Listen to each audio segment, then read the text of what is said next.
네, 여러분 자녀를 키우다 보면 속 뒤집어지는 일들이 참으로 많이 벌어지게 됩니다.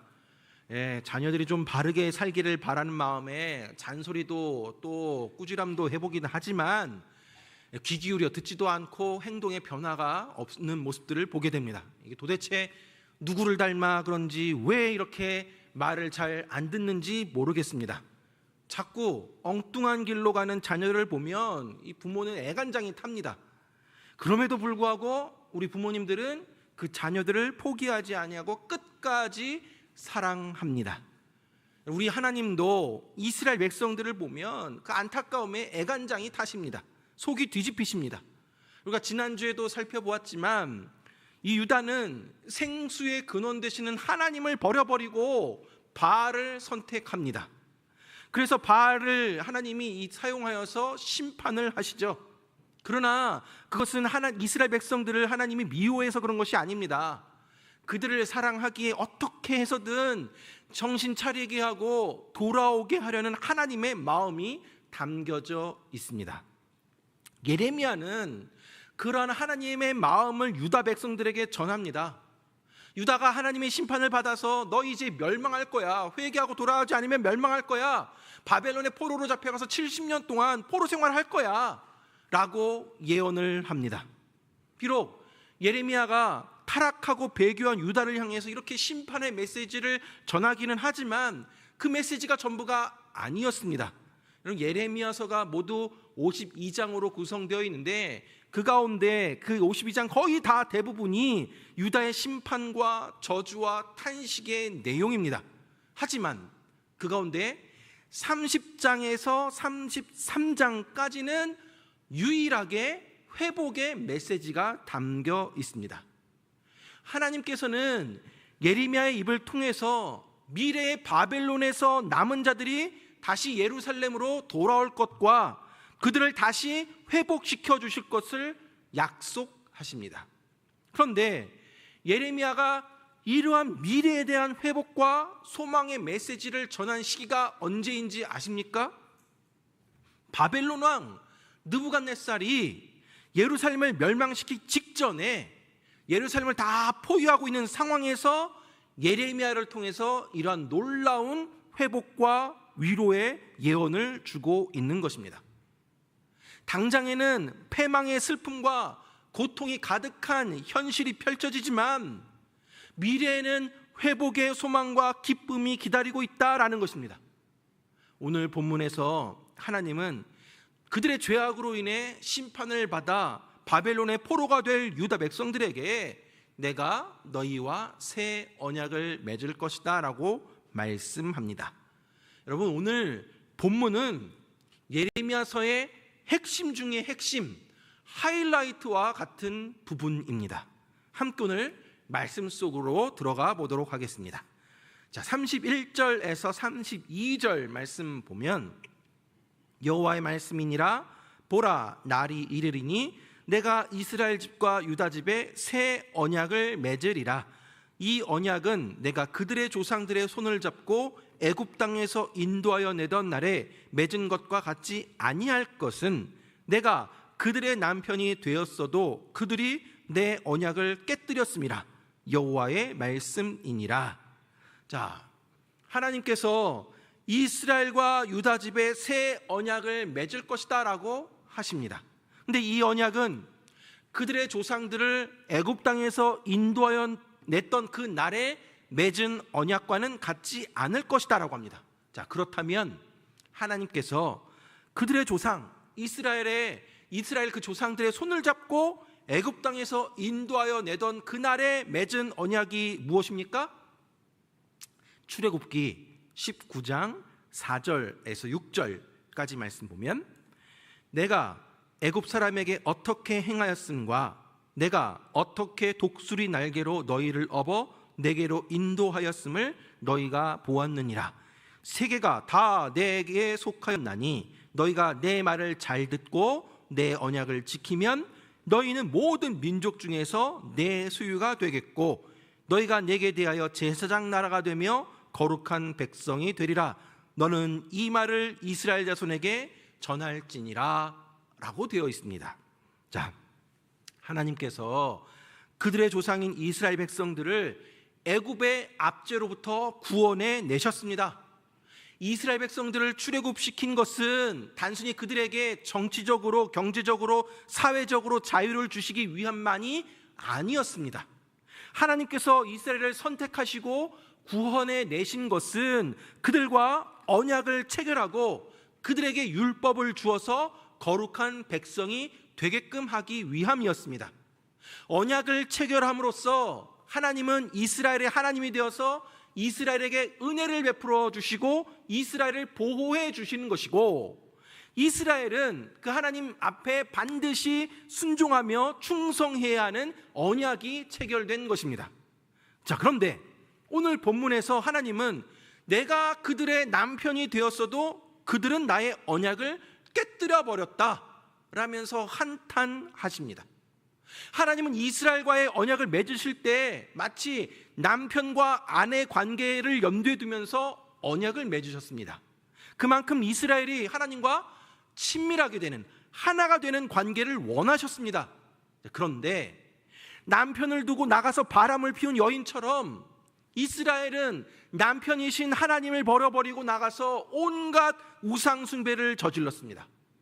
생명의 근원 되신 하나님을 버려버리고 그냥 자기 스스로 그냥 터진 웅덩이와 같은 바알을 선택해 버립니다. 하나님의 말씀에 순종해야 되는데 도리어 이방의 신들의 말을 따르고 숭배하는 일을 했던 것입니다. 결국에 이스라엘은 하나님과 맺었던 언약을 깨뜨려 버렸습니다. 하나님이 그 언약을 깨어버린 것이 아니라 이스라엘 백성들이, 인간들이 깼습니다. 우리를 부르시고 우리와 관계를 맺으신 하나님과의 관계를 우리가 깨버린 것입니다. 그 결과로 인하여서 이스라엘은 망하게 되고 바벨론의 포로로 잡혀가게 되는 것입니다. 하지만 하나님은 그냥 쫓아내거나 그들과의 관계를 정리해버리지 않으셨습니다. 놀랍게도 다시 기회를 주십니다. 그것이 새 언약입니다. 그래서 하나님은 깨어진 언약 대신에 새 언약을 세우겠다라고 말씀하십니다. 여러분, 이것이 하나님의 무한하신 사랑이고 은혜입니다. 여러분 같으면 그렇게 자신을 버리고 가버린 아내나 남편을 다시 받아주실 수 있겠습니까? 나를 배신하고 언약을 깨버린 사람과 다시 새롭게 언약을 맺고 싶으시겠습니까? 그런데 하나님은 지금 그렇게 하시겠다라고 하십니다.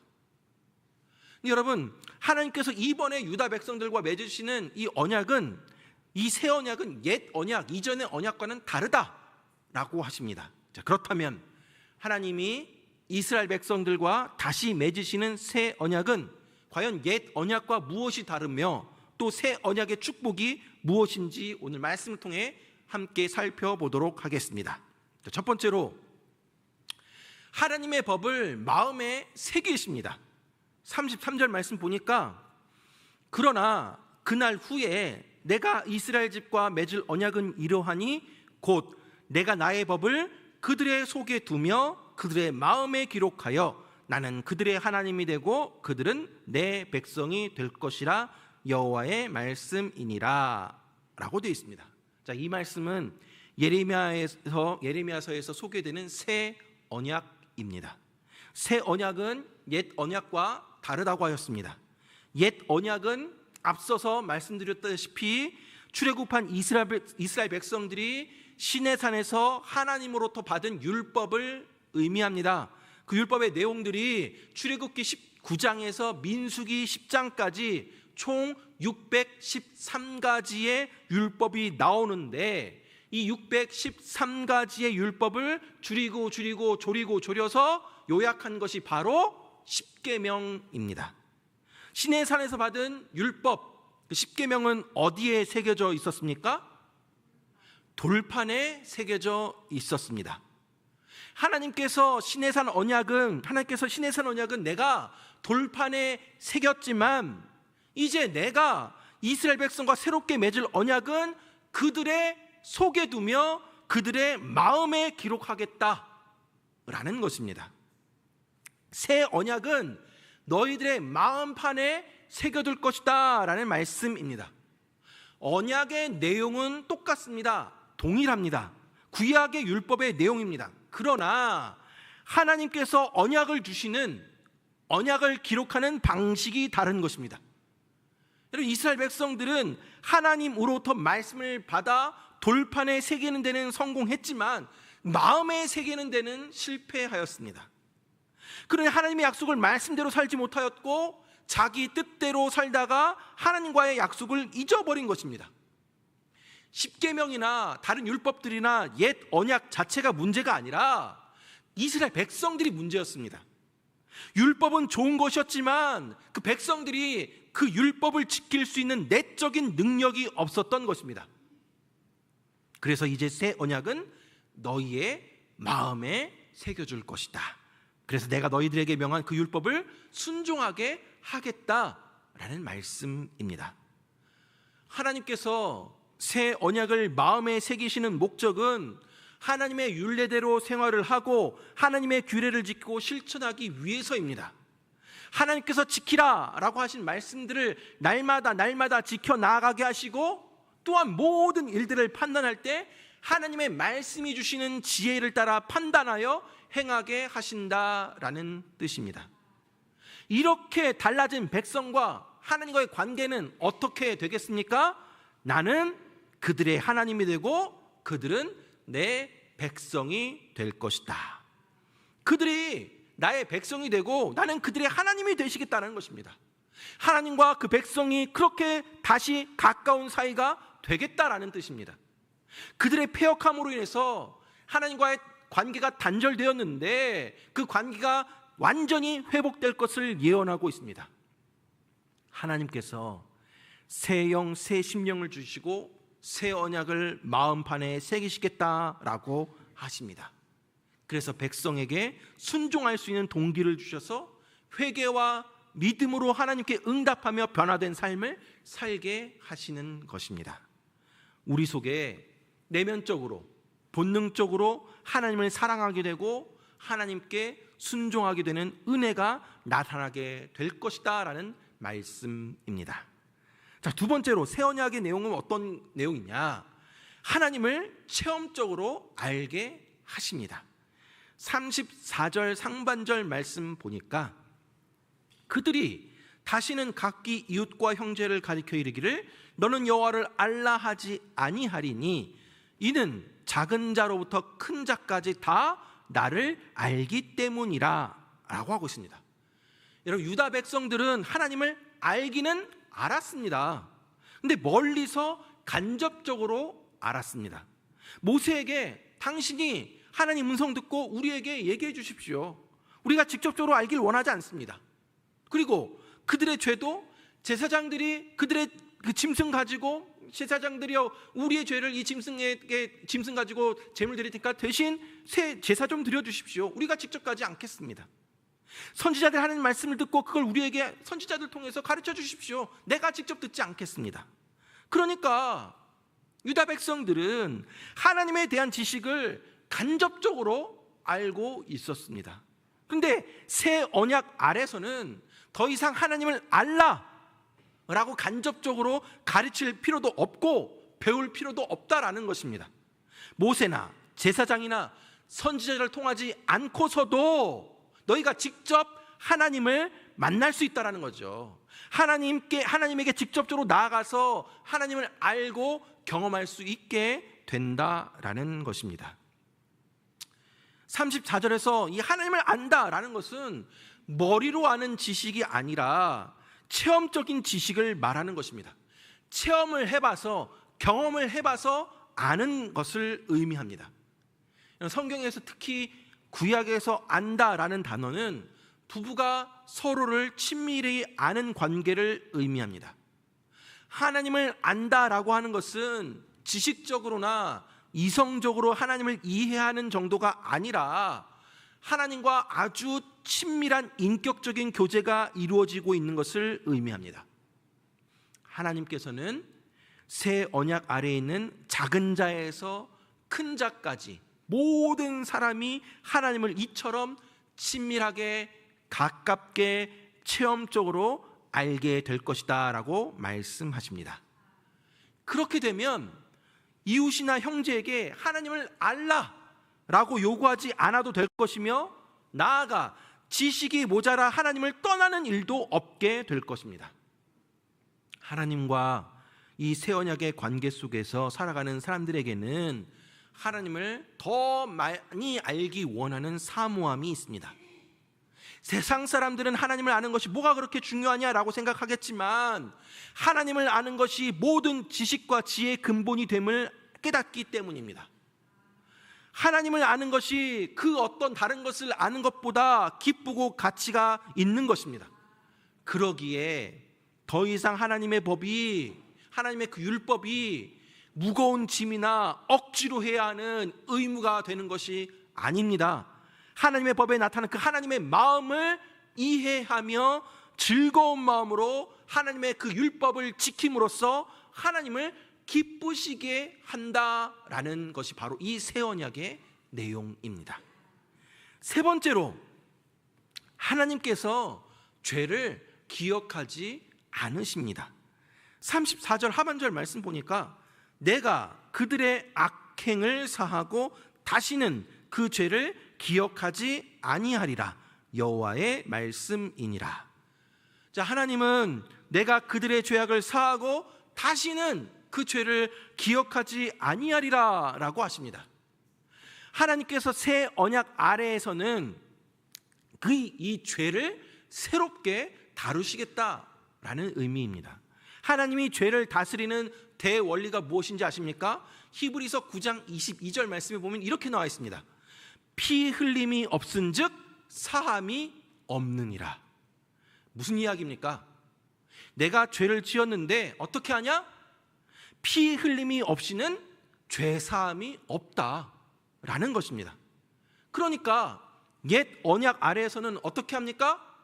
이 피 흘림으로 죄 사함을 받는 그러한 제사 의식들이 진행이 되었습니다.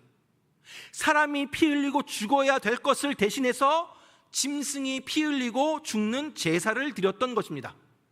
그러나 그런 죄 사함의 방법은 불완전해서 이스라엘 백성들은 자주 반복해서 짐승의 피를 하나님께 바쳐서 죄를 용서받는 제사를 드려야만 했고, 더 중요한 것은 아무리 그런 제사를 수십 번, 수백 번, 수천 번 하나님께 드릴지라도 그들의 타락한 본성과 죄성은 변화가 되지 않았다라는 것입니다. 그러나 이 새 언약 아래에서는 이제 때가 차면 예수 그리스도가 오셔서 당신이 친히 완전한 희생 제물이 되어 주셨습니다. 그래서 이제는 누구든지 그 예수 그리스도를 믿기만 하면 다시는 죄를 씻는 제사가 필요가 없게 되었던 것입니다. 히브리서 9장 15절 말씀 보니까 그는 새 언약의 중보자시니 이는 첫 언약 때에 범한 죄에서 속량하려고 주구사 부르심을 입은 자로 하여금 영원한 기업의 약속을 얻게 하려 하심이라. 하나님이 새 언약을 세우시면서 내가 그들의 죄악을 사하고 다시는 그 죄를 기억하지 아니하리라 하셨습니다. 그런데 그 죄 사함의 역사가 바로 예수 그리스도를 통해서 이루어지게 되는 것입니다.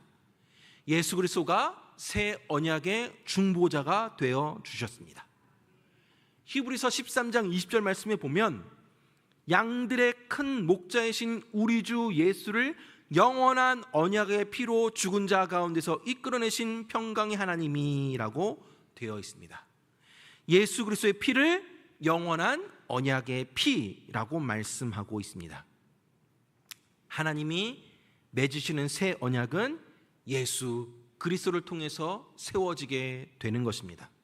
곧 예수 그리스도를 믿는 자마다 하나님의 새 언약 관계 속으로 들어간다라는 말씀입니다. 그리하여 누구든지 예수님을 믿을 때에 우리의 과거, 현재, 미래의 모든 죄악이 완전히 사함을 받음으로 우리는 죄로부터 구원함을 받고 하나님의 영원한 기업을 받을 것을 약속해 주신 것입니다. 내가 그들의 악행을 사하고 다시는 그 죄를 기억하지 아니하겠다. 하나님, 우리가 회개한 모든 죄를 기억에서 완전히 깨끗이 지워 주셨습니다. 분명히 죄를 범한 사람입니다. 그런데 하나님께서는 그 사람이 범한 죄를 하나도 기억하지 않으신다고 하십니다. 하나님께서는 그 사람의 과거를 묻지도 따지지도 않으신다라고 하시는 것이죠. 여러분, 누가복음 15장에서 너무나 잘 알고 있는 아버지의 그 유산을 가지고 나가서 다 집을 나가 탕진해버린 그 탕자가 자신의 잘못을 뉘우치고 다시 아버지의 집으로 돌아왔을 때 아버지는 그 탕자를 책망하지 않았습니다. 탕자가 집을 떠나서 죄를 얼마나 많이 범했겠습니까? 그러나 탕자가 자신의 잘못을 깨닫고 뉘우치고 집으로 돌아왔을 때 아버지는 그 아들의 죄를 따져 묻지도 않았습니다. 마찬가지입니다. 하나님께서는 우리가 죄를 진심으로 회개하면 우리의 죄를 기억하지 않으십니다. 믿으십니까? 하나님 우리를 바라보실 때 여전히 내가 내 자신을 바라보면 더럽고 추악한 나의 모습이 있겠지만 하나님 그 모습을 죄를 범한 자로 보지 아니하시고 우리를 바라보실 때 의롭고 거룩하게 새롭게 창조된 피조물로 아름답게 바라보고 계십니다. 이것이 바로 하나님의 은혜입니다. 말씀을 맺도록 하겠습니다. 사랑하는 여러분, 오늘 본문의 말씀을 통해서 하나님께서 이스라엘 백성들과 맺으신 새 언약에 대해서 살펴보았습니다. 하나님께서 시내산에서 모세를 통해서 이스라엘 백성들과 언약을 맺으셨습니다. 백성들이 하나님의 계명을 듣고 지키겠다라고 약속했었습니다. 그런데 이스라엘 백성들은 그 계명을 지키지 못했습니다. 옛 언약은 그렇게 깨어져 버렸습니다. 하지만 하나님은 이스라엘 백성들을 끝까지 포기하지 않으시고 그들을 품으시며 새 언약을 맺을 것을 약속하셨습니다. 여러분, 오늘 본문 31절에서 34절까지 이 본문 가운데 5번이나 하나님이 내가 이렇게 하겠다라고 말씀하십니다. 31절에 날이 이르면 내가 새 언약을 맺을 것이다. 33절에 내가 이스라엘 집과 맺을 언약은 이러하다. 내가 나의 법을 그들의 마음에 기록하여 그들의 하나님이 되겠다. 34절에 작은 자로부터 큰 자까지 다 나를 알게 하겠다. 내가 그들의 악행을 사하고 다시는 그 죄를 기억하지 아니하겠다. 여러분, 옛 언약은 이스라엘 백성들에게 너희는 이렇게 하라, 이렇게 하라 라는 것이었습니다. 나 외에 다른 신 섬기지 마라, 안식일 거룩하게 지켜라, 너희가 간음하지 말라, 살인하지 말라 등등의 옛 언약들은 백성들의 순종을 요구하는 것이었습니다. 그러나 새 언약은 하나님께서 내 백성들을 위해서 내가 이렇게 하겠다라는 것입니다. 옛 언약 아래에 있는 사람은 여전히 율법을 바라보며 살고 있습니다. 율법에 얽매여 자신도 정죄하고 다른 사람도 정죄하며 경주된 삶을 살아갑니다. 그러나 새 언약은 하나님께서 모든 것을 받을 자격이 없는 우리에게 은혜로 선물로 거저 주시는 것입니다. 하나님께서 우리의 마음에 율법을 새기심으로 하나님 말씀에 온전히 순종하게 되는 내적인 변화가 일어나게 하십니다. 하나님의 뜻대로 살 수 있는 마음과 능력을 우리에게 주시는 것입니다. 뿐만 아니라 살아계신 하나님을 온 몸으로 경험하며 알게 하십니다. 아울러 우리의 악행을 사하시고 우리의 모든 죄를 기억하지 않으십니다. 그렇기에 새 언약 아래에 있는 사람은 은혜를 보며 살아가게 됩니다. 여러분, 그렇습니다. 우리는 은혜로 구원을 받았습니다. 은혜로 의롭게 되었고 은혜로 하나님의 백성이 되었습니다. 은혜로 하나님의 보좌 앞에 담대히 나아가서 은혜를 힘입어서 기도하고 무엇이든지 받아 누릴 수 있게 되었습니다. 사랑하는 여러분, 오늘 본문에서 하나님은 유다가 이제 멸망을 목전에 둔 그 상황 속에서 고난과 고통의 그 현장 속에서 영원한 회복과 소망을 바라보게 하셨습니다. 여러분, 여러분의 지금의 상황은 어떠십니까? 혹시 인생의 밑바닥을 경험하고 있지는 않으십니까? 내일에 대한 희망이 사라진 채 그저 의미 없이 하루하루 버티며 살아가고 있지는 않으십니까? 오늘 이 시간 예배를 통해서 하나님께서 우리 마음속에 하나님의 그 말씀을 새겨주셔서 하나님의 뜻대로 살려고 하는 그 열망을 주시고 하나님의 뜻을 위해 내가 내 삶 전체를 다 드리겠습니다라는 그러한 거룩한 열망이 우리 안에 솟아나기를 간절히 바랍니다. 아울러 살아계신 하나님을 우리의 삶 가운데 날마다 경험하며 체험하며 나아갈 수 있게 되기를 간절히 바랍니다. 마지막으로 하나님의 그 용서를 확신하며 하나님과의 깊은 사랑의 관계 속으로 들어가시기 바랍니다. 날마다 그 크신 하나님의 은혜를 바라보며 살고 그 은혜에 붙잡혀 살아가는 저와 여러분들 되길 주님의 이름으로 축원합니다.